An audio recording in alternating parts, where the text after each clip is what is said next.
The crisp, blue-white lighting of Bastion Prime's Grand Hall made everything look sterile and unforgiving.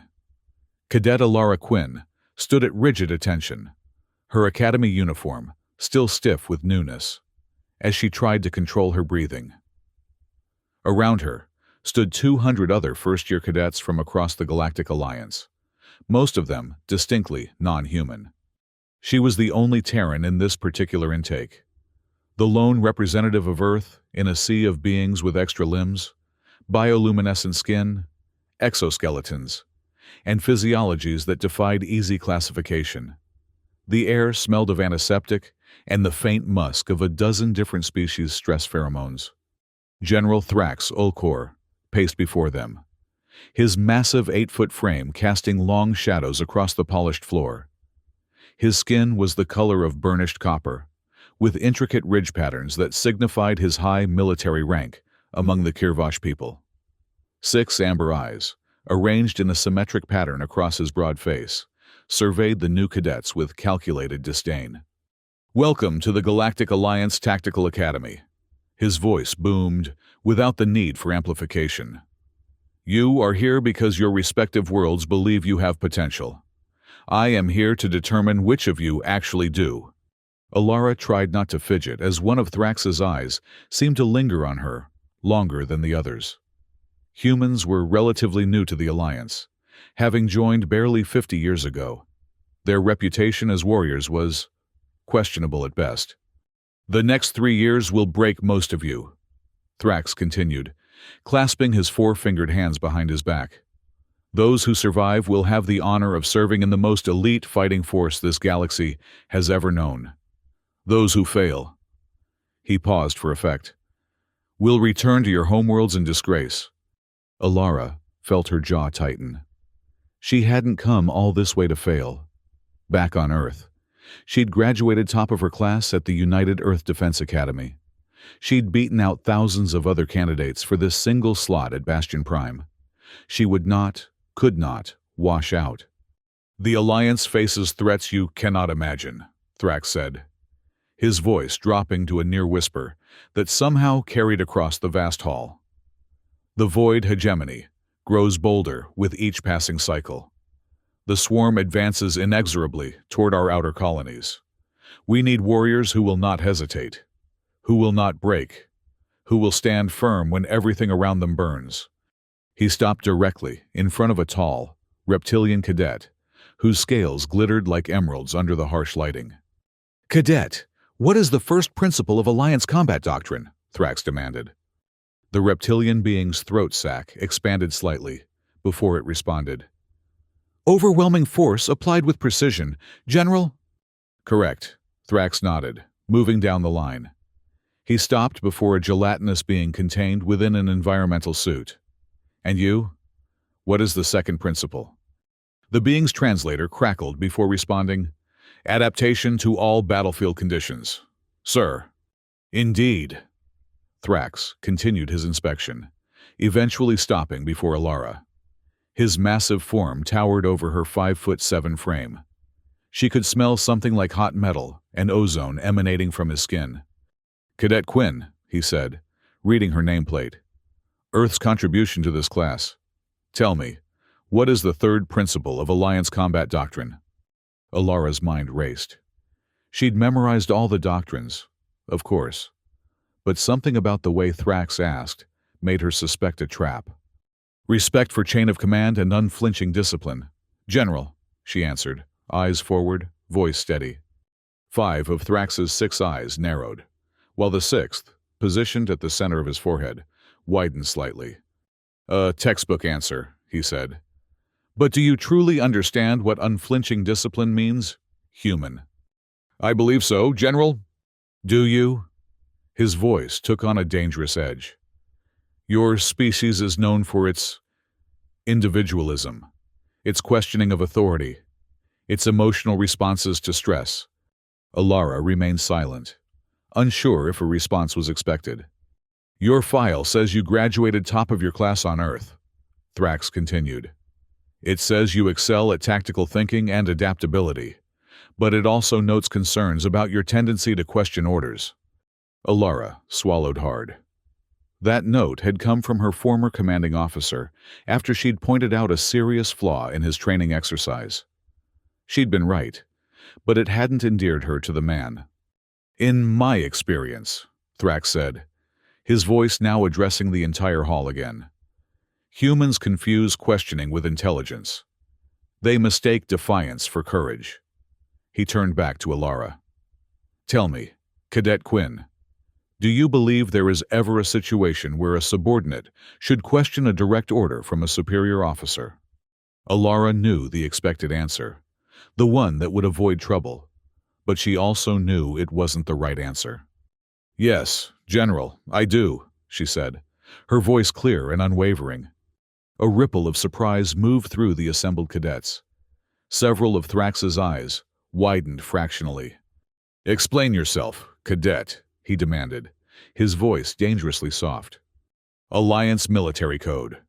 Section 27, Paragraph 4 states that all personnel have a duty to question orders that violate galactic law or that would result in unnecessary casualties or mission failure due to commander error." Alara recited. "This is reinforced by the Arcturus protocols following the Epsilon incident, where—" The sound of Thrax's hand connecting with her face echoed through the hall like a gunshot. The force of the slap nearly knocked Alara off her feet, but she managed to maintain her stance, though her head was turned sharply to the side. She tasted blood where her teeth had cut into her cheek. Slowly, deliberately, she turned her head back to face forward, eyes locked on the middle distance as military protocol demanded. She did not touch her stinging face. She did not allow her eyes to water. She did not speak. The hall had gone deathly silent. "That," Thrax said to the assembled cadets, "is what happens when you forget the chain of command, when you presume to lecture your superiors." He leaned in close to Alara, his hot breath washing over her face. "Consider this your first lesson in true discipline. Human." He turned and strode toward the exit, his voice booming once more. "Cadet leaders, take your squads to their barracks. Training begins at 0500 hours tomorrow. Dismissed." As the cadets began filing out, following their assigned leaders, Alara remained perfectly still, waiting for her squad leader, a four-armed Draxian named Relshar, to give the order to move. She could feel eyes on her from all directions, some curious, some dismissive, a few possibly sympathetic. Relshar approached, his upper set of arms crossed over his chest, the lower set at his sides. "Squad 7, form up!" he barked, pointedly avoiding looking directly at Alara. As she fell into line, Alara caught the eye of a tall, slender officer standing at the edge of the hall. Captain Mara Voss, according to her insignia, an observer from Alliance High Command. The woman's expression was carefully neutral, but her eyes followed Alara with unmistakable interest. Alara marched out with her squad, her cheek throbbing, her mind already calculating. She had been at Bastion Prime for less than 6 hours, and she had already made an enemy of the Academy's commanding officer. But more importantly, she had learned something vital about General Thrax Ulcor. He was predictable, and predictable opponents could be defeated. The barracks of Squad 7 were utilitarian at best. 20 bunks arranged in a circular pattern, each designed to accommodate the specific physiological needs of its occupant. Environmental controls at each station allowed for customized atmosphere, gravity, and temperature settings. Alara's bunk was standard Terran configuration, Earth normal gravity, 72-degree Shift temperature, 21% oxygen mix. As the only human in the squad, she was immediately the odd one out. The others, 3 Draxians including Relshar, 2 crystalline Tholians, a towering Vorn whose head nearly brushed the 10-foot ceiling, 4 tentacled Odorites, a pair of feathered Avians, a silicon-based Horta, 5 multi-eyed Rigelians, and a mercurial shapeshifter who seemed to cycle through various forms. All regarded her with varying degrees of curiosity, disdain, or indifference. "Listen up, Squad 7," Relshar announced after they'd all claimed their bunks. I don't care what species you are or what planet you're from. Here, you're Alliance cadets and nothing more. You'll train together, eat together, succeed or fail together. His upper eyes narrowed as they swept across the assembled cadets. The general has a saying, the battlefield doesn't care about your feelings. Remember that. His gaze settled briefly on Alara before moving on. 0500 hours. Full physical assessment. Be ready. As the squad settled in for the night, Alara quickly realized that privacy was going to be a luxury. The circular arrangement meant everyone could see everyone else. She changed into her sleep attire with practiced efficiency, trying to ignore the occasional curious glance from her squad mates. Just as she was about to settle into her bunk, Relshar approached, his four arms crossed in various configurations of disapproval. You made us all look bad today, human, he said, keeping his voice low. Alara met his gaze steadily. I answered the general's question truthfully. Squad leader. You embarrassed him in front of the entire first-year class, Rel hissed. And by extension, you embarrassed me as your squad leader. With respect, that wasn't my intention. Your intentions don't matter. Results do. Rel leaned closer. The general will be watching our squad now because of you. He'll be looking for reasons to find us deficient. Then we'll have to perform beyond reproach, Alara replied simply. Rel's upper right hand twitched as if he was considering a physical response, but he visibly restrained himself. Just remember your place. Quinn, this isn't your Earth Academy where they coddle you and give medals for clever thinking. This is Bastion Prime. Here, you follow orders and keep your opinions to yourself. He turned and walked away, before Alara could respond. Though she hadn't planned to. Instead, she settled onto her bunk and pulled out her datapad. If she was going to survive at Bastion Prime, she needed information, specifically about Kirvash physiology and psychology. General Thrax had revealed a critical weakness today, his temper. But exploiting that weakness would require careful preparation. Alara pulled up files on Kirvash bone structure, nervous system, and cultural norms. She had a feeling she would need this knowledge sooner rather than later. As the barracks lights dimmed for sleep cycle, Alara continued reading. The Kirvash were physically imposing, with enhanced strength and reflexes compared to humans. Their six-eyed vision gave them superior depth perception and peripheral awareness. Their skeletal structure was denser than human bones, but with interesting points of vulnerability, particularly in the wrist and ankle joints where the bone density decreased to allow for greater flexibility.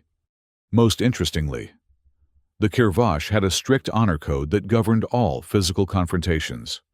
To strike an equal or subordinate required specific justification under their cultural norms. To strike a superior without proper cause was considered worthy of severe punishment.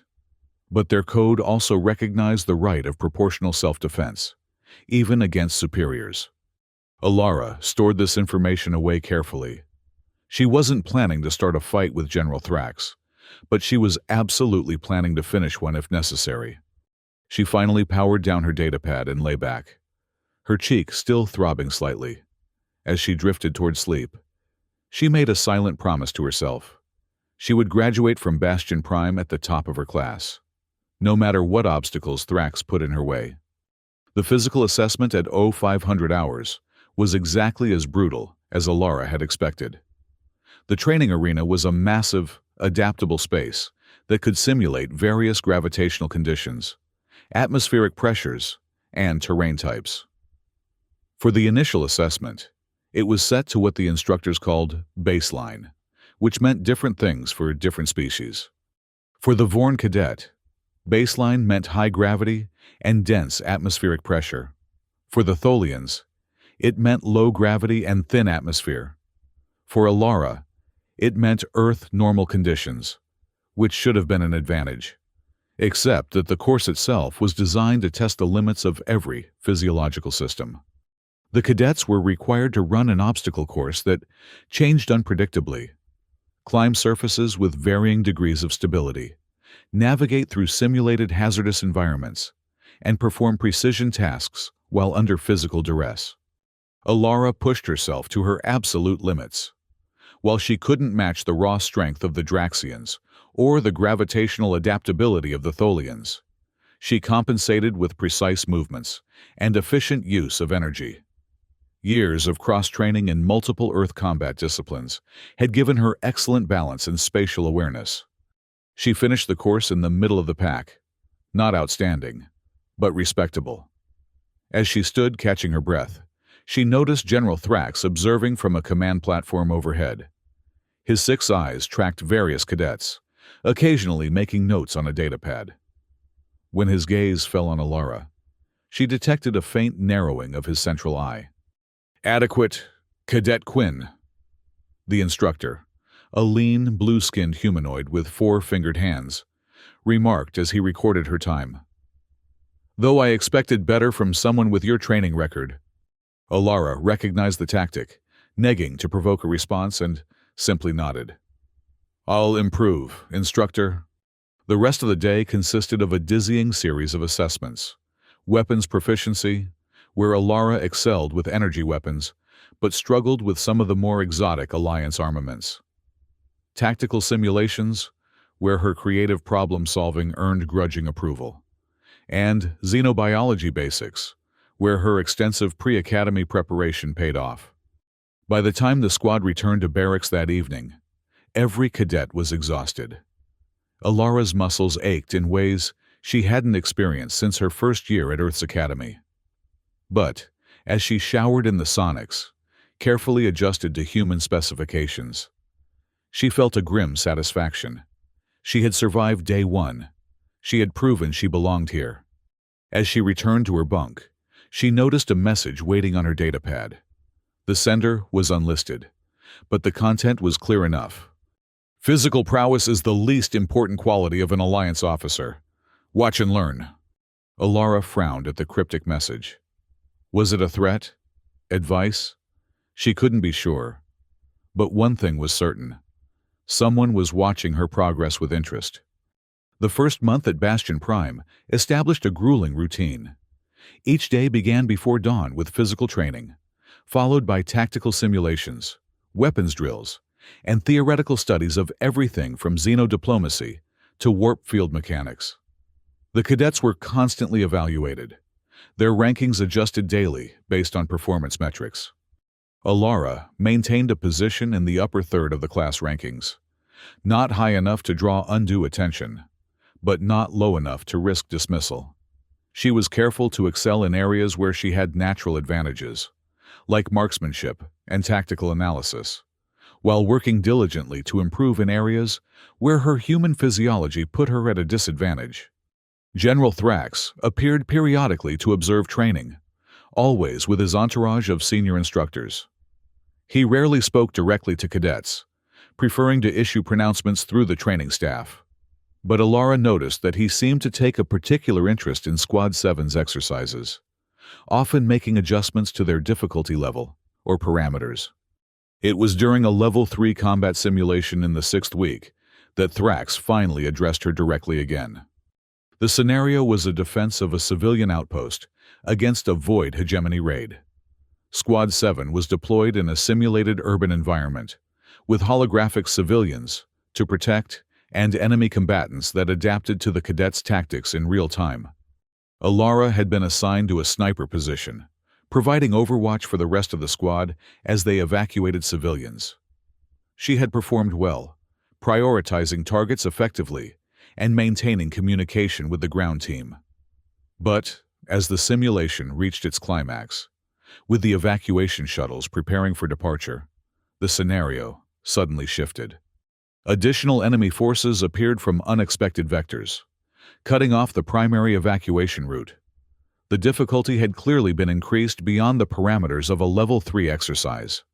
Alara quickly analyzed the new threat pattern and realized there was still a viable extraction path if they moved quickly. Squad Leader, recommend immediate withdrawal via the maintenance tunnels in Sector 4. she calmed to Relshar. I can provide cover fire from my position to mask your movement. Negative, Quinn, Rel responded. We hold position until the shuttles are away. Alara checked her tactical display.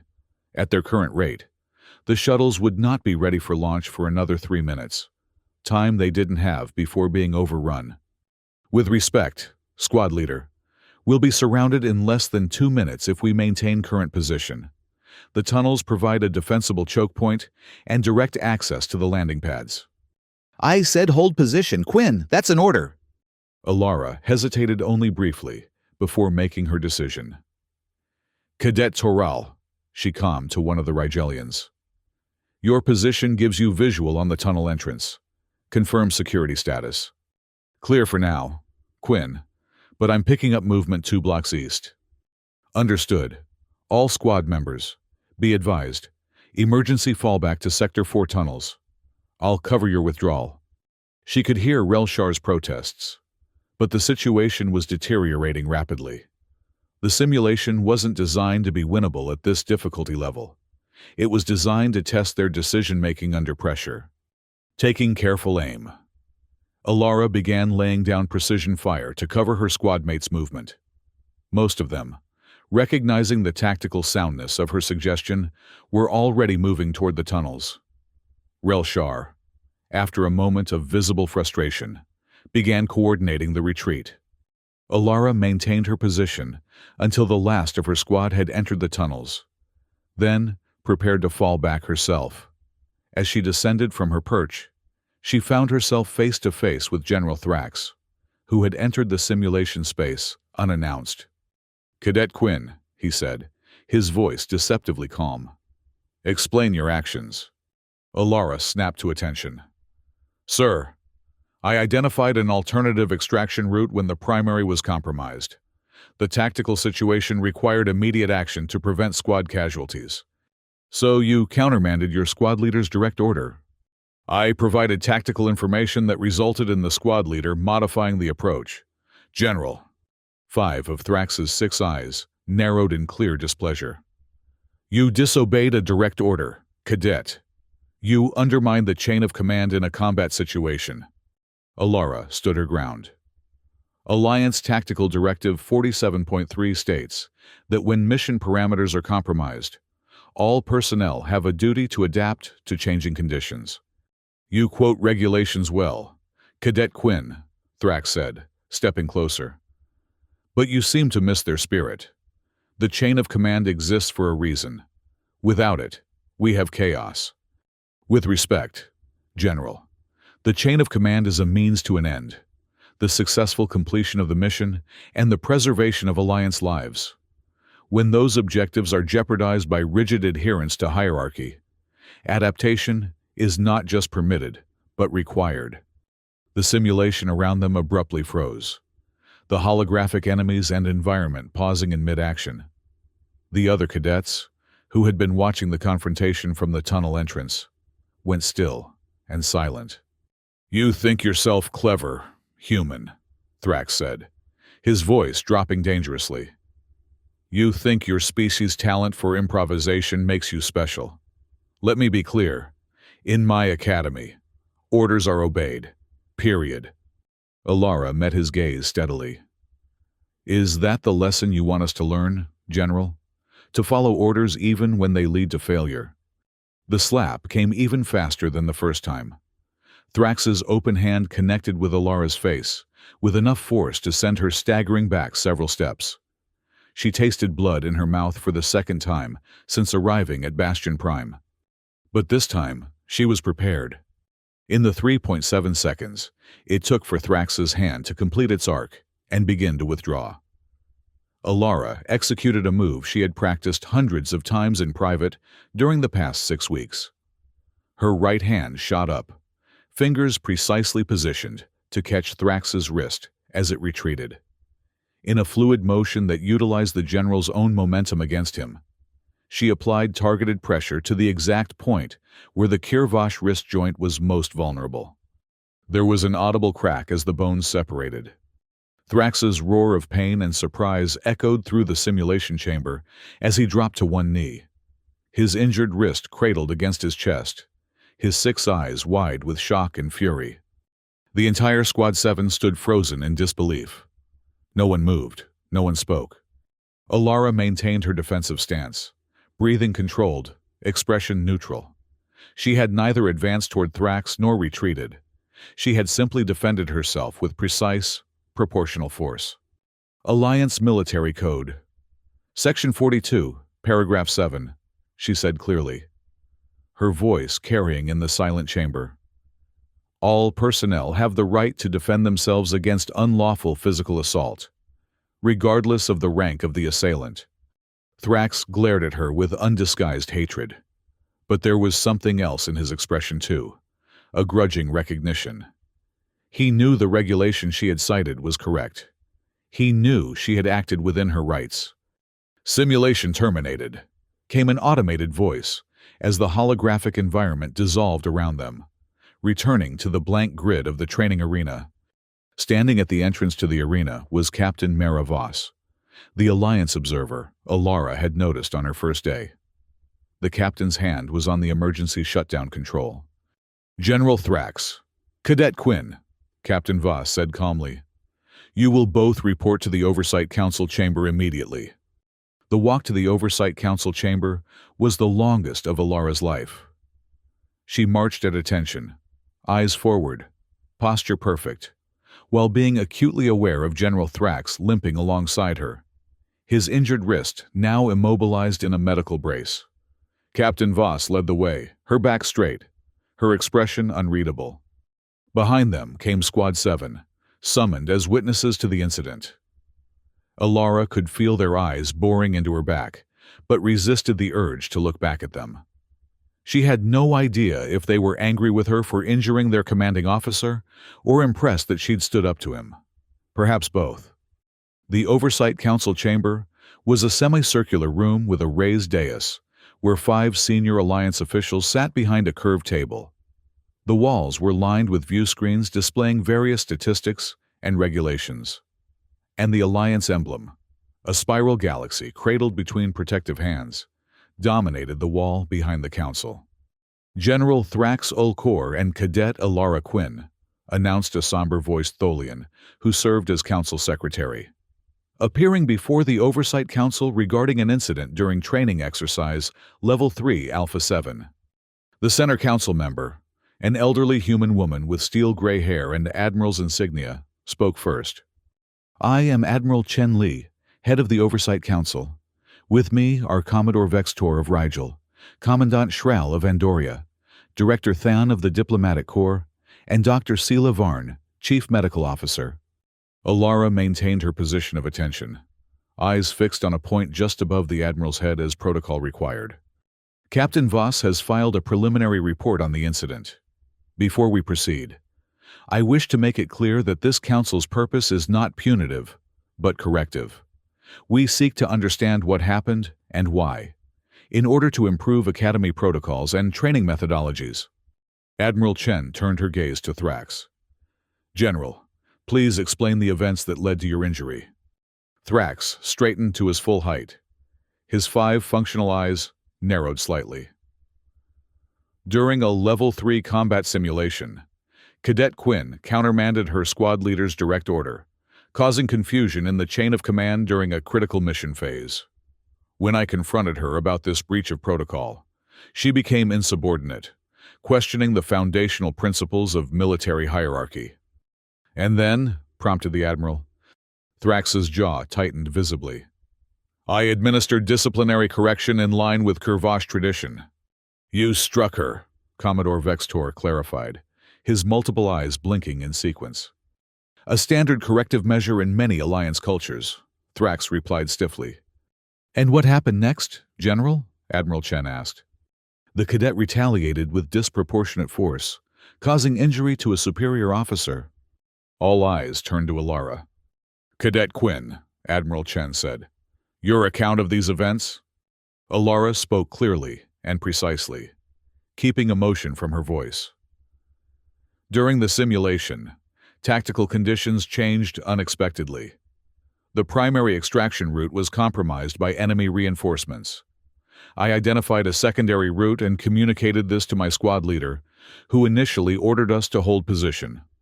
When it became clear that this would result in mission failure and simulated casualties, I suggested an alternative approach, which the squad leader ultimately adopted. She paused briefly before continuing. General Thrax entered the simulation and questioned my actions. After a brief exchange regarding Alliance tactical directives, he struck me across the face with an open hand. I defended myself using minimal necessary force to prevent a second assault, applying a joint lock to his wrist. You broke his wrist, Cadet, Director Thon pointed out. No, Director, Alara responded. I applied precisely calculated pressure to the lateral aspects of the carpal joint, causing temporary separation without fracture. The technique is designed to incapacitate without causing permanent injury. Dr. Sela Varn consulted her datapad. The medical scans confirm Cadet Quinn's assessment. There is no fracture, only a mild sprain that will heal completely within 48 hours. Admiral Chen turned to Captain Voss. Captain, as the independent observer, what did you witness? Captain Voss stepped forward. I observed the entire incident, Admiral. The simulation had indeed been modified to increase difficulty beyond standard Level 3 parameters. Cadet Quinn's tactical assessment was sound, and her suggested course of action prevented simulated casualties. When confronted by General Thrax, she maintained military bearing and cited relevant regulations. The General struck her without warning or justification under Alliance protocols. Cadet Quinn's defensive response was proportional and controlled. Thrax's face darkened with each word. This is absurd, he growled. The cadet assaulted a superior officer. The penalty for such an action is immediate expulsion. Not when the superior officer initiated physical contact in violation of Alliance regulations, Commandant Schral countered, his antennae twitching with interest. Section 42, paragraph 7 is quite clear on this matter. Furthermore, Admiral Chen added, Alliance Educational Directive 15 explicitly prohibits physical discipline of cadets by instructors without prior approval from the medical and psychological divisions, which was not sought in this case. Thrax's expression grew thunderous. Are you suggesting I was in the wrong, Admiral? I am stating a fact, General. Your actions violated Alliance protocols. The Admiral's voice was calm, but unyielding. This is not the first time your methods have been questioned by this council. A tense silence fell over the chamber. Alara maintained her position of attention, though her mind was racing. She hadn't expected the council to side with her so readily. Admiral Chen addressed the squad members who had been standing silently at the back of the chamber. Squad 7, you witnessed these events. Cadet Relshar, as squad leader, what is your assessment? Relshar stepped forward, his forearms clasped in various formal positions. For a moment, Alara tensed, certain he would condemn her actions. Admiral, while Cadet Quinn did challenge my initial order, her tactical assessment proved correct. The simulation had been altered to make our original plan untenable. Her suggestion saved the squad from certain failure. He paused, before adding, her actions were in line with Alliance tactical doctrine regarding adaptation to changing battlefield conditions. Alara couldn't hide her surprise. She had expected Rel to throw her under the proverbial bus. Admiral Chen nodded thoughtfully. Thank you, Cadet Shar. She turned back to the council members, who conferred quietly for several moments before reaching a decision. General Thrax Ulkor, the Admiral announced formally. This council finds that you violated Alliance Educational Directive 15 and exceeded your authority in administering physical discipline. You are hereby placed on administrative leave for a period of 30 days, during which you will complete a remedial course in Alliance educational protocols and non-physical disciplinary techniques. Thrax's jaw clenched so tightly that Alara could hear his teeth grinding. Cadet Alara Quinn, the Admiral continued. This council finds that your tactical assessment during the simulation was sound and your defensive response to physical assault was proportional and justified. However, your method of challenging your squad leader's orders, while ultimately beneficial in this specific scenario, lacked the diplomatic finesse expected of an Alliance officer. You will complete a supplementary course in command chain communication protocols. The Admiral paused, looking at Alara with an expression that might have been approval. Additionally, in recognition of your exceptional tactical insight and your thorough understanding of Alliance regulations, you are granted a field promotion to Cadet First Class, effective immediately. A murmur of surprise rippled through Squad 7. Field promotions were almost unheard of for first-year cadets. "This council is adjourned," Admiral Chen declared. "Captain Voss, please escort General Thrax to medical for final treatment of his injury. Cadet First Class Quinn, you will assume temporary training responsibilities for Squad 7 until a replacement instructor is assigned." As the council members filed out, Alara remained at attention, still processing what had just occurred. She had stood her ground against one of the most feared instructors at the academy, and instead of being expelled, she had been promoted. General Thrax paused as he passed her on his way out, leaning in just close enough to speak privately. "This isn't over, human," he said, his voice barely above a whisper. "You may have won this battle, but your time at this academy will be a living nightmare." Alara met his gaze steadily.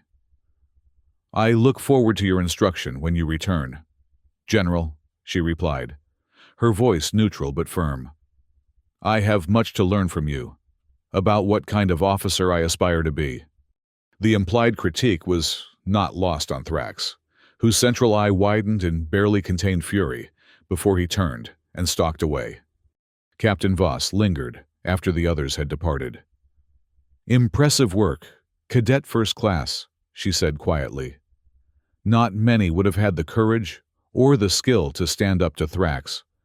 I was simply following regulations, Captain, Alara responded. We both know it was more than that. Captain Voss studied her with open curiosity. "You've been preparing for this confrontation since the day you arrived, haven't you?" Alara hesitated, then nodded slightly. "I calculated that General Thrax would likely escalate to physical discipline again, based on his previous behavior and Kirvash cultural norms. I simply ensured I was prepared to respond appropriately. By studying Kirvash physiology and practicing a specific joint lock technique designed to incapacitate without causing permanent injury," Voss said. Not a question, but a statement of fact. "Yes, Captain. That level of preparation and foresight is exactly what the Alliance needs in its officers." Voss handed Alara a data card. "Your new security clearance and training protocols. You'll be overseeing Squad 7's tactical exercises until a permanent replacement is assigned. Use the opportunity wisely." As Captain Voss departed, Alara was left alone with Squad 7, who regarded her with a mixture of awe, respect, and wariness. Rel Shar approached first, his expression inscrutable. "I didn't expect you to defend my tactical assessment," Alara said before he could speak. "I didn't do it for you," Rel replied. "I did it because it was the truth. Your suggestion was tactically sound, even if your method of delivery needed work." "Fair enough," Alara acknowledged with a slight nod. "So, Cadet First Class," Rel said, emphasizing her new rank with a complexity of emotion she couldn't quite decipher. "What now?" Alara looked at the assembled cadets of Squad 7, the squad she was now responsible for training. They represented a dozen different species, cultures, and physiologies. They had different strengths, weaknesses, and ways of thinking, just like the Alliance itself. "Now," she said, "we learn to work together, not despite our differences, but because of them. The strongest alloy is made from different metals." She inserted the data card into her pad and reviewed the training schedule. 500 hours tomorrow. Tactical Simulation Arena. We'll be running a new exercise, one that plays to each of your strengths while addressing your weaknesses. As Squad 7 filed out to return to barracks, Alara remained in the chamber for a moment, considering the rapid change in her circumstances. In less than 2 months, she had gone from being the only human in her class to being responsible for training an elite squad. She had made a powerful enemy in General Thrax, but she had also demonstrated her worth to the Oversight Council. The real challenge, she knew, was still to come. Leading was far harder than standing up to a bully. Teaching required more finesse than defending oneself, and earning the genuine respect of beings from across the galaxy would take more than knowing the right regulations to cite. But for the first time since arriving at Bastion Prime, Alara Quinn felt like she truly belonged. The training arena looked different from the instructor's platform. Alara stood above the blank grid floor, reviewing the simulation parameters on her datapad. She had spent most of the night designing a custom exercise for Squad 7, one that would challenge them while showcasing their diverse abilities. The squad filed in at precisely 0500 hours, forming up in standard review formation. Rel Shar, as squad leader, approached the platform and saluted crisply. "Squad 7 reporting for tactical exercise. Cadet First Class," he announced formally. Alara returned the salute. "Thank you, squad leader. At ease, everyone." The cadets relaxed marginally, their attention fixed on her. She could sense their curiosity, their uncertainty about how she would approach her new role. "For the next 30 days, I'll be overseeing your tactical training," she began. "This is an unusual situation for all of us, but it's also an opportunity.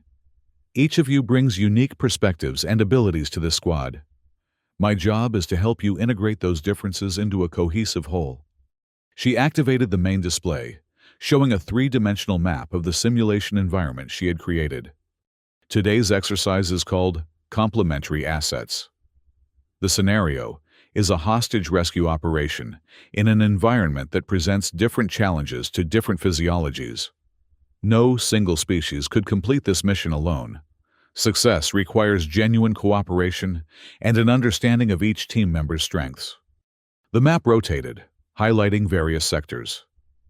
The environment includes sections of extreme heat, cold, radiation, gravitational fluctuation, and atmospheric variance.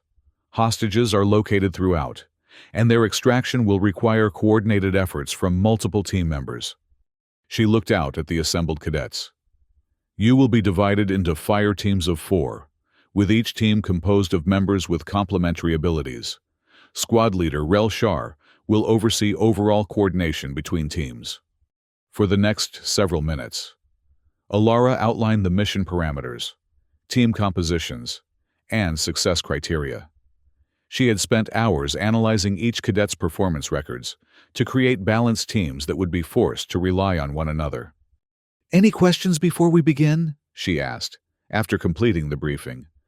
A Tholian cadet raised a crystalline appendage. "Cadet First Class. The standard protocol for this training level would involve individual performance metrics.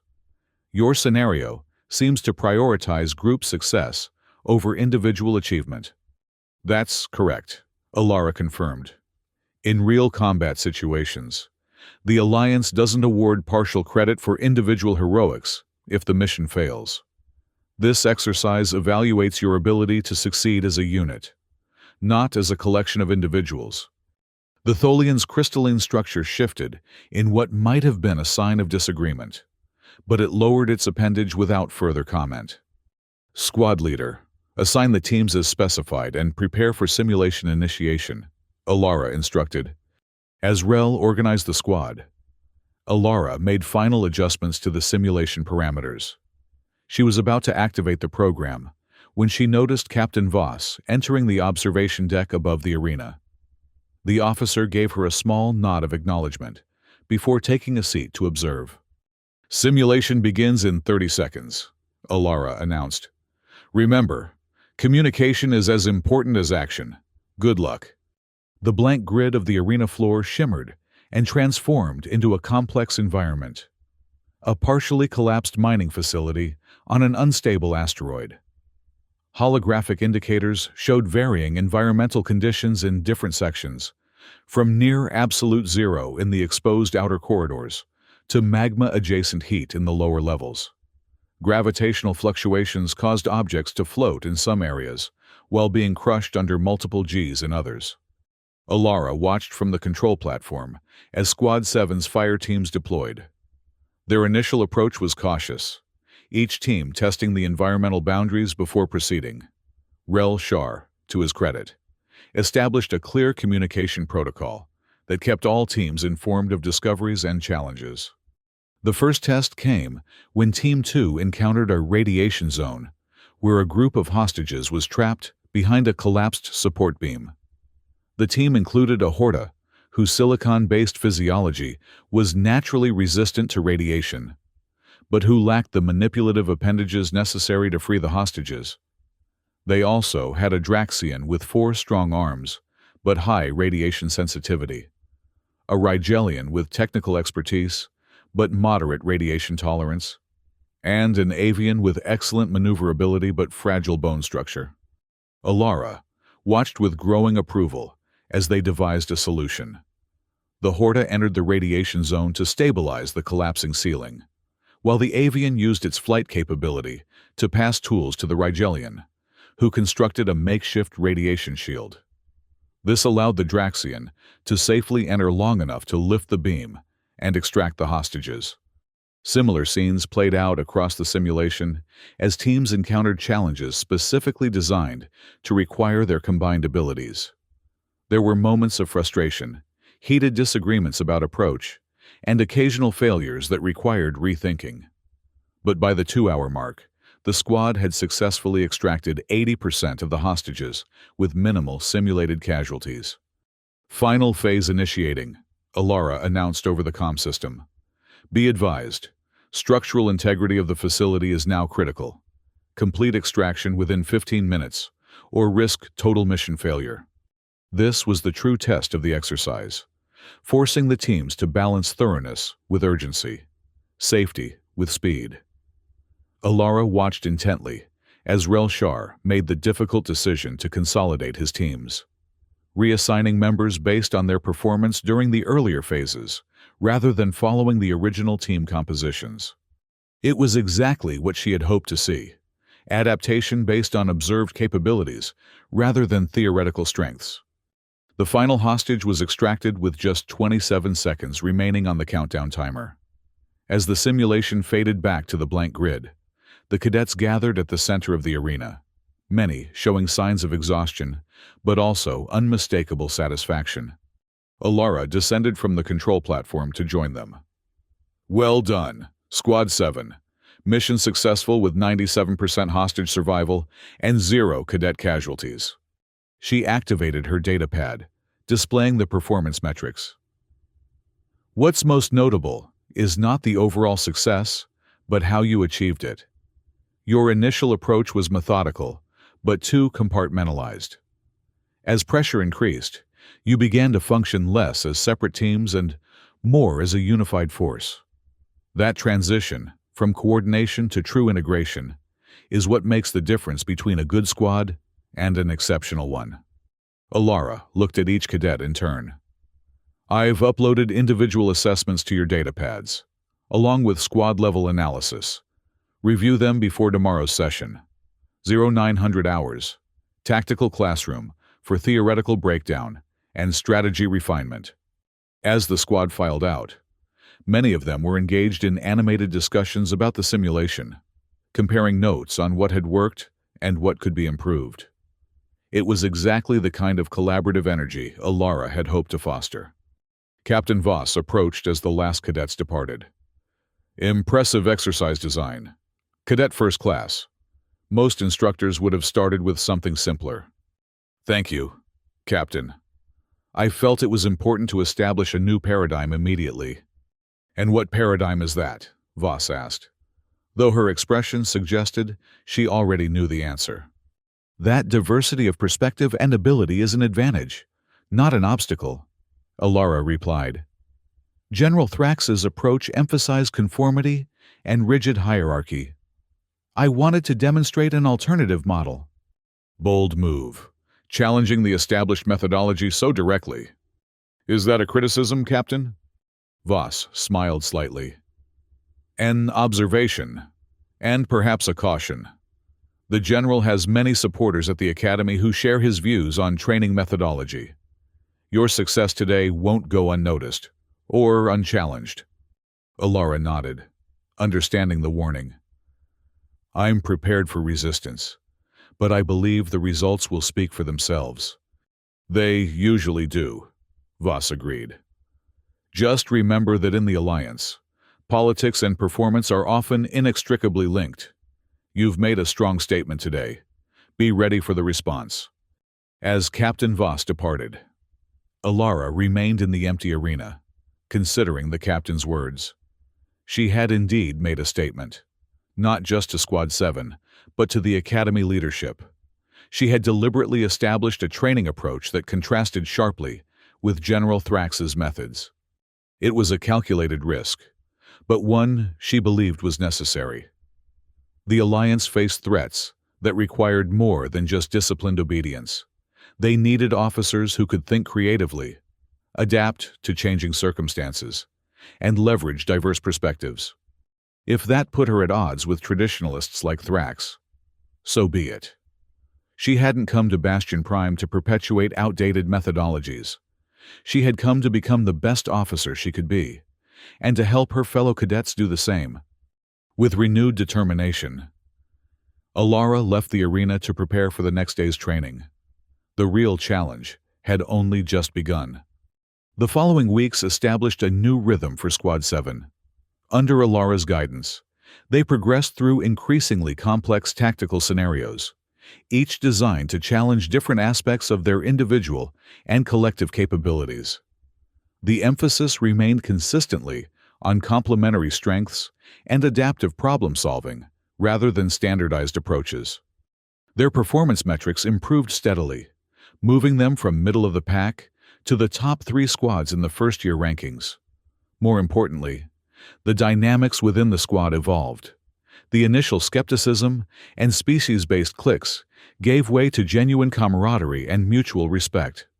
Even Rel Shar, who had been the most openly dubious about Alara's methods, became a convert after a particularly challenging simulation where his Draxian strength had been neutralized by environmental factors, forcing him to rely on the problem-solving abilities of his teammates. Your approach has merit, he admitted during a post-exercise debriefing. I had always been taught that a warrior's primary asset was individual strength and discipline. But there are scenarios where even the strongest warrior is helpless without the right support. That's the essence of what makes the Alliance work, Alara replied. No single species has all the answers. It's the combination of our different perspectives that gives us our edge. Not everyone was impressed with Squad 7's progress. However, as Captain Voss had predicted, Alara's departure from traditional training methods drew criticism from certain quarters. Several senior instructors made a point of observing her sessions, their disapproval evident in their formal reports that questioned whether her experimental approach was properly preparing cadets for the harsh realities of Alliance service. Admiral Chen, however, seemed satisfied with the results. After reviewing the performance data from the first 3 weeks, she authorized Alara to continue her program without modification. Results matter more than methodology, the Admiral told her during a brief meeting. As long as Squad 7 continues to improve, you have my support. It was during the 4th week that the situation complicated further. General Thrax, having completed his mandatory training in non-physical disciplinary techniques, returned to the Academy. Though he was not immediately reinstated as a direct instructor, he resumed his role as overall training commander, which gave him broad oversight of all cadet activities. Alara was conducting a classroom session on adaptive tactics when the door slid open and General Thrax entered, accompanied by 2 senior instructors. The cadets immediately snapped to attention. "As you were," Thrax said, his voice carefully neutral. "Please continue. Cadet First Class Quinn. I'm merely observing today." Alara nodded respectfully. Of course, General. We were discussing the Arcturus campaign and the lessons it offers regarding adaptation to unexpected enemy capabilities. She returned to her lecture, hyper-aware of Thrax's six-eyed gaze tracking her every movement. His wrist showed no visible signs of injury. Kirvash physiology was renowned for its regenerative capabilities. But she noticed he held that arm slightly differently than before, perhaps with a new awareness of its vulnerability. Thrax remained silent throughout the session, making occasional notes on his datapad. When the class concluded, he approached as the cadets filed out. "Interesting perspective on the Arcturus campaign," he said, his tone unreadable. "Most instructors focus on General Jothron's brilliant flanking maneuver rather than the logistical adaptations you emphasized." "The flanking maneuver has been extensively studied," Alara replied. "But it would have failed without the rapid reconfiguration of supply chains, after the nebula collapse cut off the primary route. I believe that aspect offers more applicable lessons for cadets." Thrax's central eye narrowed slightly. "Always looking for the unorthodox approach, aren't you, Quinn?" "I look for effective approaches, General, orthodox or otherwise." Thrax studied her for a moment. "The Oversight Council has instructed me to evaluate your training program to determine whether it should be continued after my return to active instruction." So that was it. The Council was giving Thrax the opportunity to discredit her methods and reassert his own approach. "I welcome your evaluation, General," Alara said, with perfect military courtesy. "Squad 7's performance metrics are available for your review, and you're welcome to observe any of our training sessions." "Oh, I intend to do more than observe. Cadet First Class," Thrax replied, the faintest edge entering his voice. "Tomorrow at Oro 700, Squad 7 will participate in a special evaluation exercise of my design. It will test whether your innovative methods have truly prepared them for the realities of Alliance service." Alara maintained her neutral expression. "We look forward to the opportunity, General." As Thrax turned to leave, he paused at the door. "One more thing. Quinn, I'll be participating directly in tomorrow's exercise. I trust that won't be a problem for you." The implied threat was unmistakable.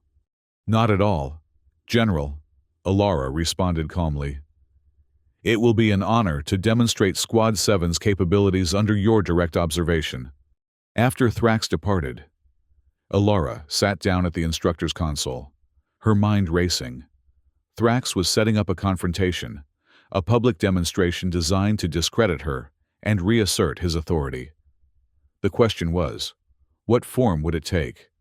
She accessed Squad 7's personnel files, reviewing each cadet's strengths, weaknesses, and recent performance metrics. Whatever Thrax was planning, she needed to ensure her squad was prepared. A message notification appeared on her datapad. It was from Captain Voss. "Be careful tomorrow. Thrax has requisitioned the Level 5 simulation protocols. These are typically reserved for third-year cadets and involve live-fire elements with minimal safety buffers. He's calling it a special readiness assessment to bypass the normal authorization requirements." Alara frowned. Level 5 simulations were notoriously dangerous, designed to push cadets to their absolute limits under near-real combat conditions. First-year cadets were never subjected to such intense scenarios. They simply lacked the experience and conditioning to handle them safely. She sent a quick reply. "Is this authorized by the Oversight Council?" The response came moments later. "Technically, yes. Admiral Chen is off station for a diplomatic function. The acting head, Commodore Vextor, approved the request based on Thrax's assurance that it would be appropriately calibrated for first-year capabilities." Alara's frown deepened. Vexator had been the least supportive member of the Council during her hearing, consistently deferring to traditional authority structures. "Thank you for the warning, Captain," she replied. "We'll be prepared." But as she gathered her materials and headed for the barracks to brief Squad 7, Alara wondered if that was true. How could she prepare her cadets for an evaluation deliberately designed to exceed their capabilities? The answer came to her as she walked. She couldn't prepare them for whatever specific challenges Thrax had designed, but she could prepare them to adapt, to work together, to trust each other's judgment. That had been the core of her training philosophy all along. Thrax was counting on Squad 7 to fail when confronted with challenges beyond their experience level. But perhaps the general had underestimated just how effectively they had internalized the principles of adaptive problem-solving and collaborative action. Tomorrow would be the ultimate test, not just of Squad 7's capabilities, but of Alara's entire approach to training, and possibly her future at Bastion Prime. The Level 5 simulation arena was substantially larger than the standard training environment Squad 7 had used previously. The ceiling soared nearly 50 meters overhead, and the floor space was triple the normal dimensions. The control room was elevated and heavily shielded, with multiple technicians manning sophisticated console arrays. Alara gathered Squad 7 at the entrance for a final briefing. "Remember what we've practiced," she said, keeping her voice low and steady. "Trust your training, trust each other, and adapt to changing conditions. We don't know exactly what challenges General Thrax has programmed, but we know they'll be designed to push us beyond our comfort zones." "Beyond our capabilities, you mean," muttered one of the Rigelians, multifaceted eyes blinking with nervous energy. "No capability is fixed," Alara countered firmly. "What seems impossible alone becomes possible together. That's been the point of all our training." Relshar stepped forward, his forearms arranged in a configuration that Alara had come to recognize as resolute determination. "Squad 7 doesn't fail," he said simply, "no matter what the general throws at us." The squad members straightened, drawing confidence from their leader's certainty. Alara felt a surge of pride. Regardless of what happened in the simulation, these cadets had already succeeded in the most important way. They had become a true team. General Thrax's voice boomed over the intercom. "Squad 7, report to Central Staging Area for briefing." The cadets filed into the arena, forming up in standard review formation at the center of the currently blank grid floor. Thrax stood waiting, dressed not in his usual instructor's uniform, but in full combat armor, bearing the insignia of his homeworld's elite military unit. At his side hung a standard-issue Alliance blaster, unusual for a training exercise. "Cadets," Thrax began without preamble. "Today's evaluation will test your readiness for actual combat conditions. The simulation will feature live fire elements with safety buffers set to minimum levels. This means that while lethal injury is prevented by the system's failsafes, you will experience actual pain if struck by enemy fire or environmental hazards."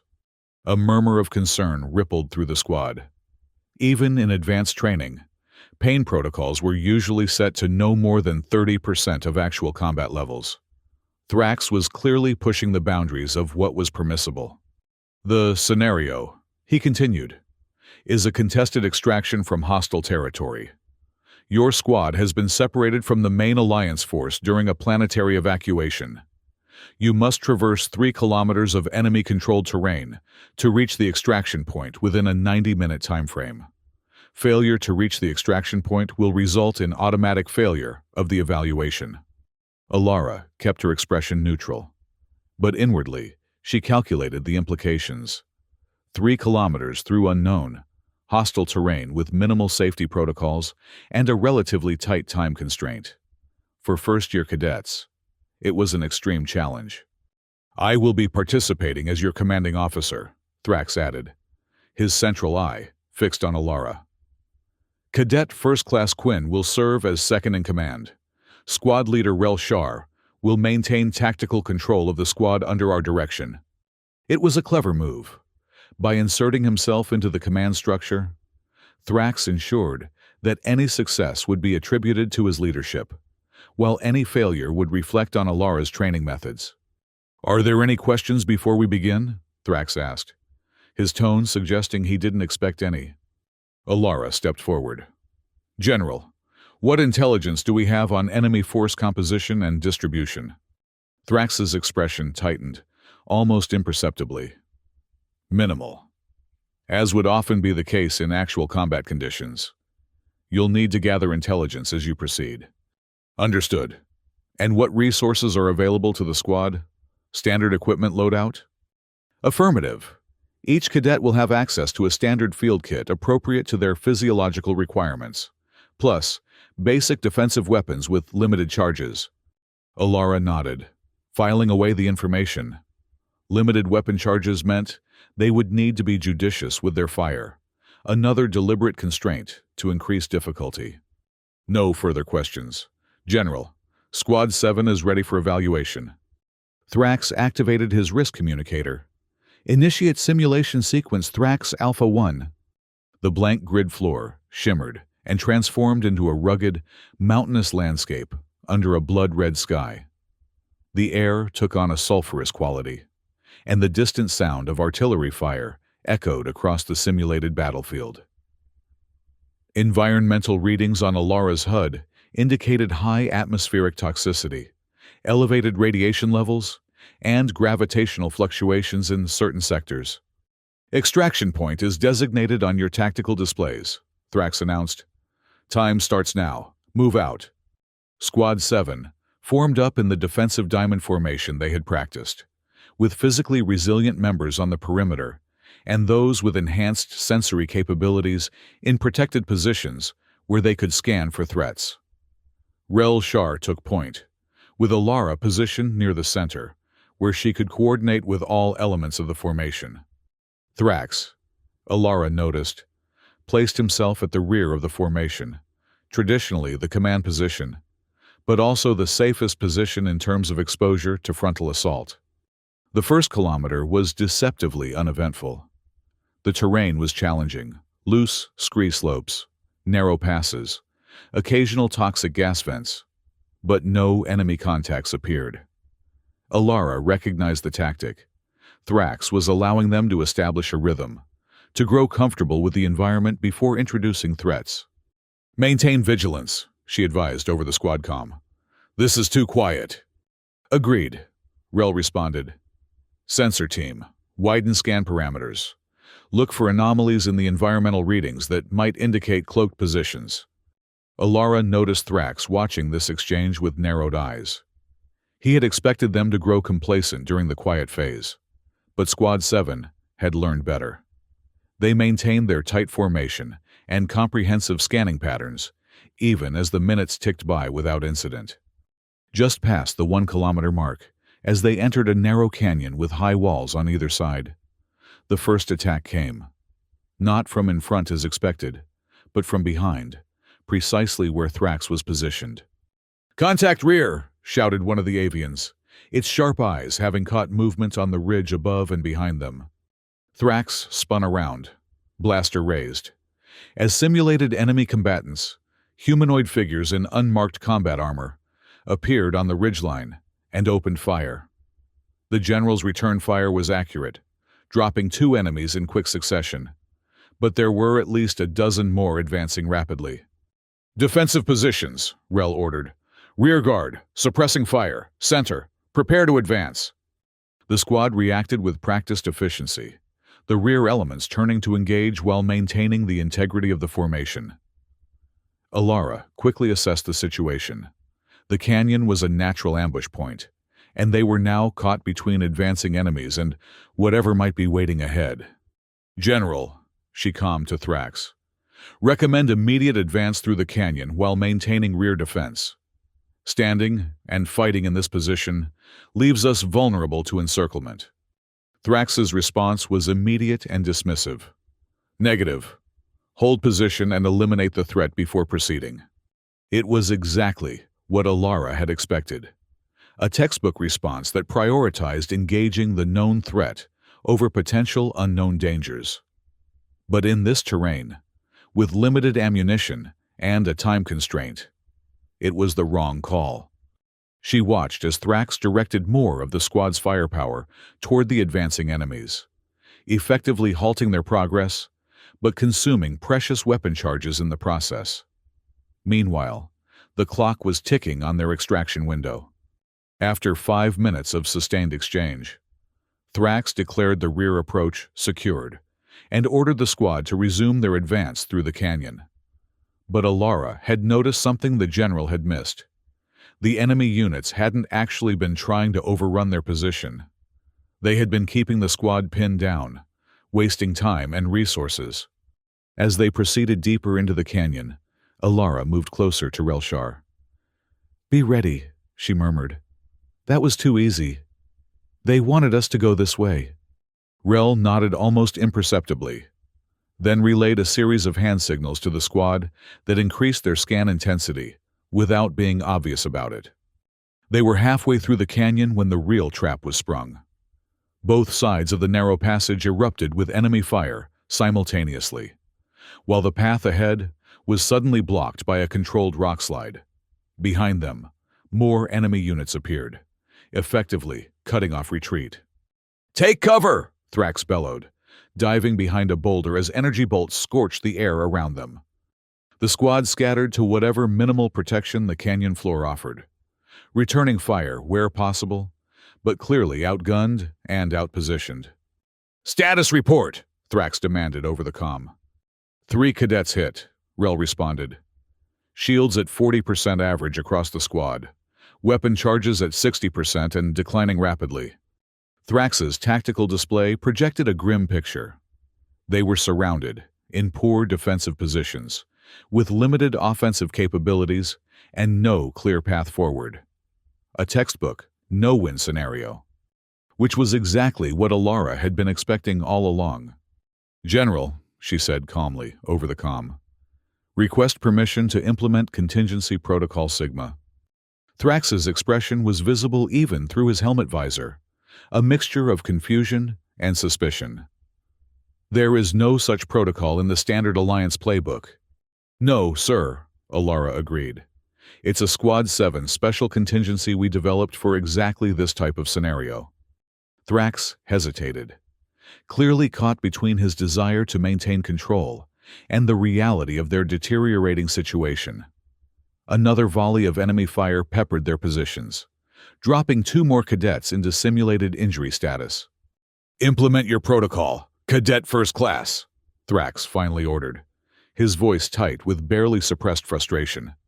Alara immediately switched to the squad's private comm channel.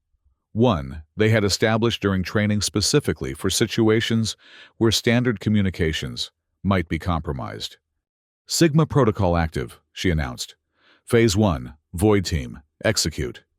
The 2 Tholian cadets, whose crystalline bodies had unique properties that the squad had carefully studied, immediately implemented a technique they had developed in training. Their structures began to emit specific frequencies that interfered with the simulation's sensor grid. It wasn't enough to disable the simulation. That would be impossible and considered cheating. But it created just enough noise in the system to confuse the enemy targeting algorithms momentarily. "Phase 2, Shadow Team," Alara continued. The shapeshifter and one of the Rigelians with specialized camouflage abilities broke from cover, using the momentary targeting disruption to scale the canyon walls with surprising speed. They had practiced this maneuver extensively, using the Rigelian's natural climbing abilities and the shapeshifter's adaptive form to reach positions that would normally be inaccessible. "Phase 3, Breach Team, standby." The Vorn cadet and 2 Draxians moved into position, readying the specialized equipment they had been carrying. Not standard issue items, but components they had assembled from their individual field kits, based on a design Alara had helped them develop during training. From his position behind a boulder, Thrax watched with growing astonishment as Squad 7 executed a coordinated countermeasure, unlike anything in the Standard Alliance tactical manual. The Tholians were creating some kind of interference field that was causing the enemy unit's fire to become increasingly erratic. The climbers had reached the ridgelines and were systematically disabling the enemy firing positions from behind.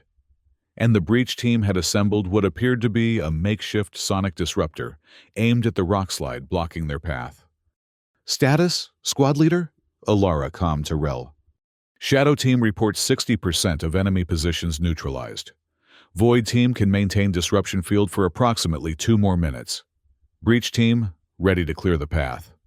Execute final phase on my mark, Alara ordered. She glanced at Thrax, who was staring at her with an unreadable expression. General, recommend you and all personnel take cover and activate audio dampening. Breach in 10 seconds. Thrax hesitated only briefly before following her instruction, ducking behind his boulder and activating his helmet's audio protection systems. Mark, Alara called. The breach team activated their device, which emitted a focused sonic pulse at a specific frequency they had calculated would resonate with the particular mineral composition of the simulated rocks. The effect was dramatic. The rock slide that blocked their path began to vibrate, then crack, and finally collapse into manageable rubble. Advance through the breach, Rel ordered, covering fire on remaining enemy positions. The squad moved with coordinated precision, the least injured members assisting those who had been hit, maintaining their formation even as they advanced rapidly through the newly cleared path. Shadow Team rejoined them from above, having neutralized most of the ambush positions. Within minutes, they had cleared the canyon and emerged onto open terrain, leaving the ambush zone behind. The squad regrouped quickly, checking injuries and remaining resources. Impressive improvisation. Cadet First Class, Thrax said as he approached Alara, his voice carefully neutral. Though I don't recall authorizing the pre-planning of special contingencies. With respect, General, you authorized us to prepare for the evaluation. You didn't specify what form that preparation should take. Indeed. Thrax studied her for a moment, then addressed the squad. Well executed, cadets. But we still have nearly 2 kilometers to the extraction point, and less than 40 minutes remaining. Don't celebrate prematurely. The remainder of the journey proved equally challenging, with varied terrain hazards and periodic enemy engagements. But Squad 7 maintained their cohesion and adaptive approach, using their diverse capabilities to overcome each obstacle. When conventional tactics failed, they improvised. When standard equipment was insufficient, they combined resources in creative ways. And through it all, Alara noticed that Thrax was watching, not just the squad's performance, but her leadership style. He made few additional tactical suggestions, seeming content to observe how she and Rel coordinated the squad's movements. They reached the extraction point with 7 minutes to spare. As the simulated extraction shuttle descended through the red-tinged atmosphere, the squad formed a defensive perimeter, covering all approach vectors until the shuttle touched down. Simulation complete, announced the automated system voice. Extraction successful. Evaluation parameters satisfied. The landscape dissolved around them, returning to the blank grid of the training arena. The cadets remained in formation, many showing signs of exhaustion from the intense experience, but standing tall with evident pride. General Thrax removed his combat helmet and surveyed the squad. His expression was composed, but Alara detected a complexity of emotion in his six-eyed gaze. Squad 7, he began formally. You have completed a Level 5 combat simulation with a success rate that exceeds many third-year cadet teams. Your performance will be thoroughly reviewed by the Academy training staff. But my preliminary assessment is satisfactory. From Thrax, this was tantamount to effusive praise. Cadet First Class Quinn, he continued, turning to face Alara directly. Your training methodologies, while unorthodox, have produced undeniable results. The squad's ability to adapt to changing conditions and leverage diverse capabilities is noteworthy. Alara stood at attention. Thank you, General. Thrax seemed about to say something more, but was interrupted by the arrival of Captain Voss and Admiral Chen, who had apparently returned from her diplomatic function.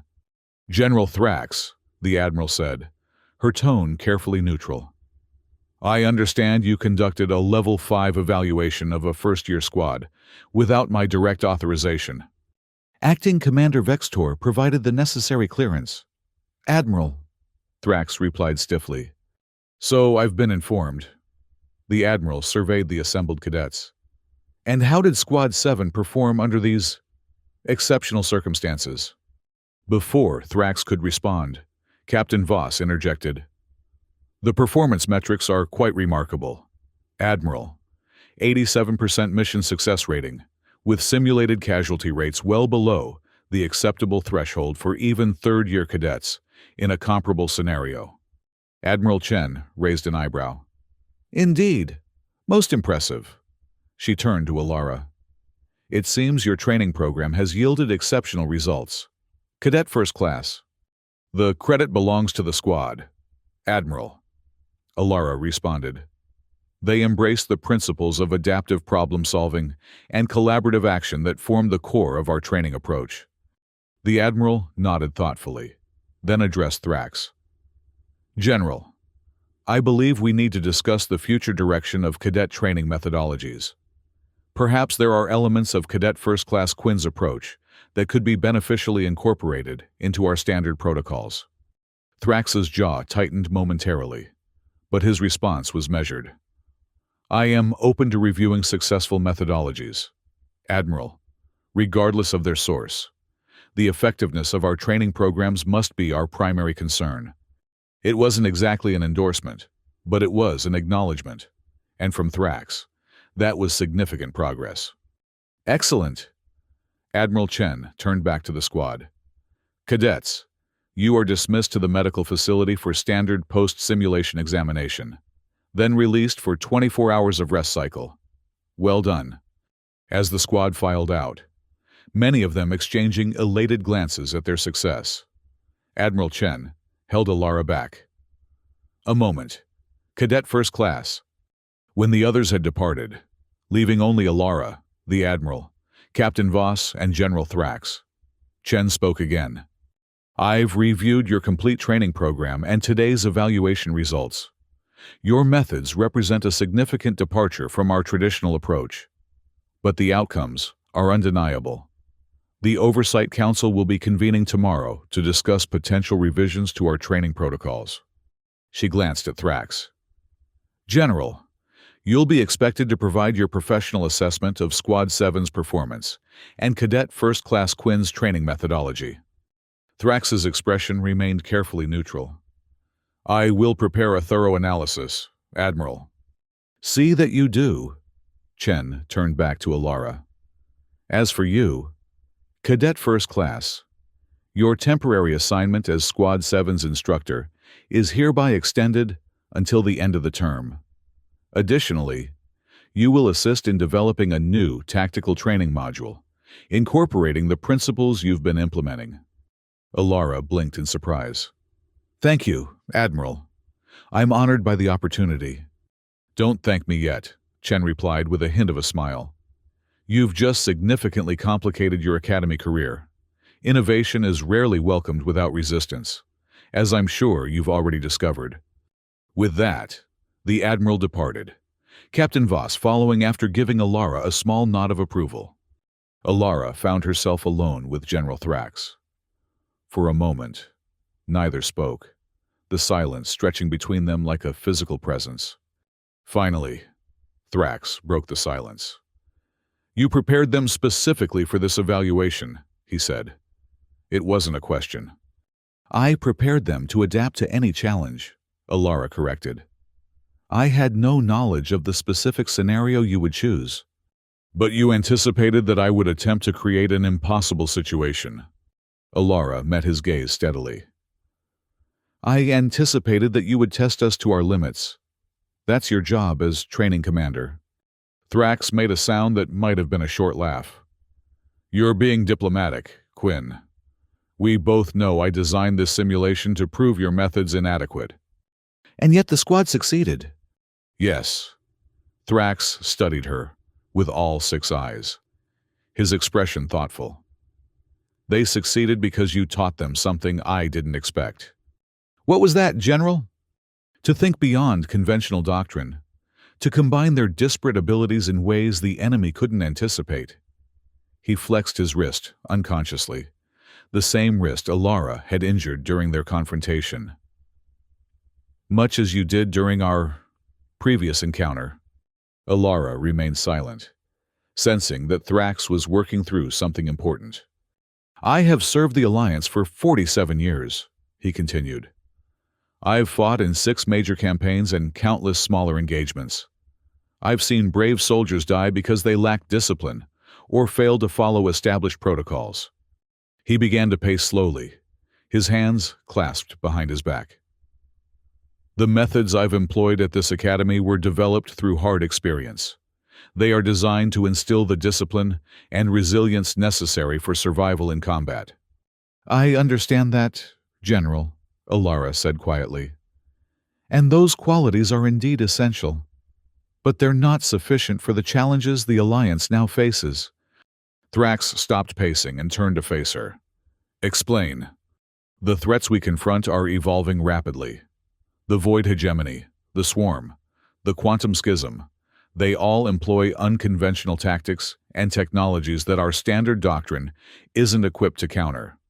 We need officers who can think creatively, who can adapt to unprecedented situations, who can leverage the diverse capabilities of our multi-species force. She gestured to the training arena around them. The simulation today proved that your conventional approach would have resulted in mission failure, not because it was wrong in principle, but because it was insufficient for the specific challenges presented. Thrax was silent for a long moment, considering her words. When he finally spoke, his voice had lost some of its habitual harshness. When you first arrived at Bastion Prime, I saw you as emblematic of everything I dislike about humans. Questioning authority, challenging established wisdom, thinking you know better than those with vastly more experience. He touched his wrist again, a gesture Alara suspected was unconscious. When you defended yourself against me, I was furious. Not just because you had injured me, but because you had exposed a flaw in my understanding. You had followed the regulations perfectly while I had violated them. Thrax's central eye fixed on her with uncomfortable intensity. I do not enjoy being wrong. Cadet First Class. Few of us do, General, Alara replied diplomatically. Indeed. He seemed to come to a decision. I will not oppose the incorporation of your methods into our training protocols. In fact, I will recommend that certain elements be adopted academy-wide. Alara couldn't hide her surprise. Thank you, General. Don't misunderstand me, Thrax added quickly. I still believe in discipline, in hierarchy, in the chain of command. These are the backbone of any effective military organization. I agree completely, Alara said. My methods don't replace those fundamentals. They build upon them. Discipline provides the foundation that makes adaptive problem-solving possible. Without it, innovation becomes chaos. Thrax nodded slowly. Perhaps there is wisdom in that perspective. He straightened to his full, imposing height. You will report to my office tomorrow at 0800 hours. We have a training curriculum to revise. As he turned to leave, Alara called after him. General, may I ask a question? Thrax paused at the door. You may. During the simulation, when it became clear that Squad 7 was going to succeed, despite the extreme difficulty level, what were you thinking? Thrax was silent for a moment, then answered with surprising candor. I was thinking that I had been both right and wrong about you, Quinn. Right that you would challenge our traditions. Wrong that this challenge would weaken us. A hint of something almost like respect entered his voice. And I was thinking that the Alliance might be stronger for having officers like you in its ranks. With that, he departed, leaving Alara alone in the vast training arena. She stood there for several minutes, processing the conversation and its implications. Then she headed for the barracks to check on her squad. The following months transformed Bastion Prime in ways few could have predicted. The Quinn-Thrax methodology, as it came to be known, combined the disciplined structure of traditional training with innovative approaches to problem-solving and team integration. Initial resistance from traditionalist instructors gradually gave way to acceptance as the results became impossible to ignore. Cadets trained under the new system consistently outperformed their predecessors in all performance metrics. Squad 7 became something of a legend at the Academy. Their success in the Level 5 simulation was just the beginning. They went on to set new records in tactical assessments, strategic planning exercises, and even the traditionally individual combat trials. More importantly, they demonstrated a level of unit cohesion rarely seen even among graduates, with each member's unique abilities complementing the others to create a whole greater than the sum of its parts. For Alara, the experience was transformative in unexpected ways. Her role expanded from squad instructor to curriculum developer, working alongside General Thrax to redesign training protocols across multiple disciplines. Their collaboration was never easy. Thrax remained demanding and exacting, but a grudging mutual respect developed between them. "You're still wrong about the optimal approach to Scenario 12. Thrax growled during one particularly heated planning session. A direct assault on the primary objective remains the most efficient solution. The simulation data disagrees. General, Alara countered, pulling up the performance metrics on her datapad. Teams using the flanking approach consistently achieved 23% higher success rates with 17% lower casualty figures. Thrax scowled at the data, his 6 eyes narrowing in concentration. The simulations don't account for real-world variables like weather conditions and enemy adaptability. Actually, they do, Alara pointed out, highlighting a section of the report. We incorporated randomized environmental factors and adaptive enemy response algorithms specifically to address those concerns. Thrax studied the data for several more moments before grudgingly nodding. Very well. We'll implement the flanking approach as the primary tactic for Scenario 12. He fixed her with a stern look. But I want the direct assault option retained as a contingency. Already included in the protocol, General, Alara replied with a small smile. Adaptability works both ways. A sound that might have been a chuckle escaped Thrax before he could suppress it. Indeed it does, Quinn. Indeed it does.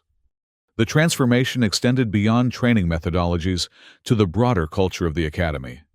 Species that had traditionally isolated themselves in homogeneous groups began to integrate more fully, recognizing the advantages of diverse perspectives and abilities. The rigid hierarchical structure remained in place. This was a military academy, after all, but it became more flexible, more responsive to input from all levels. By the end of the academic year, when Admiral Chen conducted her formal review of the Academy's progress, the changes were evident throughout Bastion Prime. The results speak for themselves, the Admiral announced during the year-end assembly. Cadet performance has improved across all metrics. More importantly, our instructors report a significant enhancement in problem-solving capabilities, tactical innovation, and cross-species integration. She gestured to where Alara and Thrax stood side by side on the platform. This success is due in large part to the collaborative efforts of General Thrax and Cadet First Class Quinn, who have demonstrated that tradition and innovation need not be opposing forces, but can instead complement and strengthen each other. The assembled cadets and instructors applauded, tentatively at first, then with growing enthusiasm as the significance of the achievement sank in. In recognition of these contributions, Admiral Chen continued, I am pleased to announce 2 special commendations. General Thrax is hereby promoted to the position of Academy Commandant, with broad authority to implement the new training protocols across all departments. More applause followed this announcement, with even the most traditional instructors acknowledging the justice of the promotion. Additionally, the Admiral said, turning to Alara, Cadet First Class Quinn is granted an unprecedented field commission to the rank of lieutenant, effective upon graduation. She will serve as special advisor to the Commandant for Training Innovation and will lead the newly established Mixed Species Tactical Development Unit. A stunned silence followed this announcement, before erupting into thunderous applause. Field commissions were extremely rare in peacetime, and for a cadet to be elevated directly to lieutenant, rather than ensign, was virtually unheard of. Alara stood in shocked silence, unable to fully process what had just occurred. Beside her, Thrax leaned slightly closer. "Close your mouth, Lieutenant," he murmured, a hint of amusement in his voice. "You look like a Jovian gulper fish." Alara composed herself quickly, standing at attention as Admiral Chen presented her with the insignia of her new rank. "Thank you, Admiral," she said, her voice steady despite her inner turmoil. "I am honored by the trust placed in me, and will strive to justify it through my service." "I have no doubt you will, Lieutenant," Chen replied warmly. "You've already changed Bastion Prime for the better. I look forward to seeing what you accomplish next." The ceremony concluded with the traditional Academy oath, recited in unison by all present. "We stand as one, though we come from many. We serve with honor, courage, and wisdom. We protect the Alliance and all who dwell within it. From the void we came, and into the stars we reach. Together, forever, as one."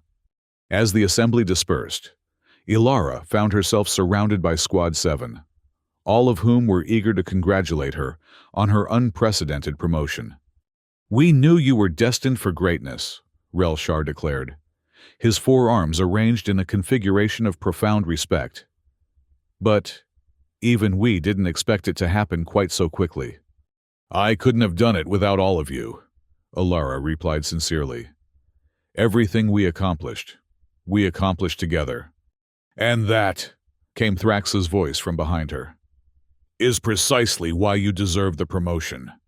The cadets snapped to attention as the newly appointed commandant approached. "At ease," Thrax said, his tone less harsh than it would have been months ago. "Lieutenant Quinn is correct. Her success, and by extension, the success of the new training methodology, was only possible because of your collective willingness to adapt and integrate." He surveyed the squad with all 6 eyes, his expression solemn.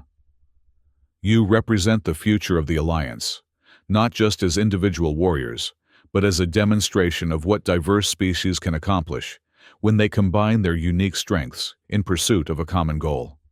It was perhaps the most expansive speech any of them had ever heard from the traditionally taciturn general, and it left them momentarily speechless. "Thank you, Commandant," Alara finally responded. "Coming from you, that means a great deal." Thrax nodded briskly. "Yes. Well, don't let it go to your head, Lieutenant. We have much work to do before the new training year begins." He glanced at the squad. "And you all have graduation preparations to attend to. Dismissed." As the cadets departed, Thrax turned back to Alara. "Walk with me, Lieutenant. We need to discuss the composition of your new Mixed Species Tactical Development Unit." They strolled through the grand halls of Bastion Prime, past the lecture theaters and simulation arenas where they had once been adversaries, now united in a common purpose. "I'm thinking of assigning Relshar to your unit," Thrax said as they walked. "His performance as squad leader demonstrated exceptional potential for cross-species coordination." "I agree," Alara replied. "And I'd like to request several other Squad 7 members as well, particularly the Tholians and the Shapeshifter. Their unique abilities proved invaluable in our tactical innovations." "Already approved," Thrax said with a nod. "In fact, I've authorized you to select up to 70% of your initial unit complement from Squad 7 graduates. The remaining positions will be filled by selected officers from other Academy departments to ensure a broad range of expertise." Alara was touched by the gesture. "Thank you, Commandant. That will significantly enhance our operational capabilities from the outset. They reached a viewpoint overlooking the Academy grounds, where cadets from dozens of species were engaged in various training exercises. The setting sun of Bastion Prime cast a golden glow over the scene, highlighting the diversity of the Alliance in physical form. "When I first joined the Alliance," Thrax said, his voice unusually contemplative, "many species kept to themselves, forming separate units that operated independently. Coordination was minimal, often limited to high-level strategic planning. The idea of truly integrated operations was considered impractical, even undesirable." He gestured to the scene below them. "Now, look at what we've become. Not just coexisting, not just cooperating, but genuinely integrating our unique capabilities to become something greater than any single species could achieve alone." It's what makes the Alliance strong, Alara observed. "Not uniformity, but unity through diversity." "Indeed." Thrax turned to face her directly. "When you first arrived at Bastion Prime, Lieutenant, I saw your human perspective as a potential weakness, a disruption to the ordered system I had spent decades perfecting." His central eye fixed on her with unusual intensity. "I was wrong. Your different perspective wasn't a weakness. It was exactly what we needed to evolve, to adapt, to become better than we were." Alara was momentarily stunned by this admission. "That's quite a reversal from our first meeting, Commandant." Thrax made a dismissive gesture. "Growth requires the capacity to recognize and correct one's errors, a principle you've helped me relearn." He straightened, his formal demeanor returning. "We begin planning for the new training year tomorrow. 800 hours in the Commandant's office. I expect a preliminary outline of your proposed mixed-species tactical development curriculum." "I'll be there, sir," Alara assured him. As Thrax departed, Alara remained at the viewpoint, watching the activity below as twilight descended on Bastion Prime. Her journey had been unexpected in every way, from the hostile reception on her first day to her unprecedented promotion and new leadership role. But what mattered most wasn't her personal advancement. It was the change she had helped catalyze, a shift toward a more integrated, adaptive, and ultimately stronger alliance. A change that would ripple outward from Bastion Prime to influence tactics, strategies, and operations throughout Alliance territory. And it had all begun with a slap and a 4-second response, a moment of conflict that had ultimately led to transformation. As the first stars appeared in the darkening sky, Alara Quinn, Lieutenant of the Galactic Alliance and Special Advisor to the Commandant, turned away from the viewpoint and headed toward the officers' quarters that would now be her home. Tomorrow would bring new challenges, new opportunities, new chances to push the boundaries of what was possible when diverse minds and abilities worked in true harmony. She was ready,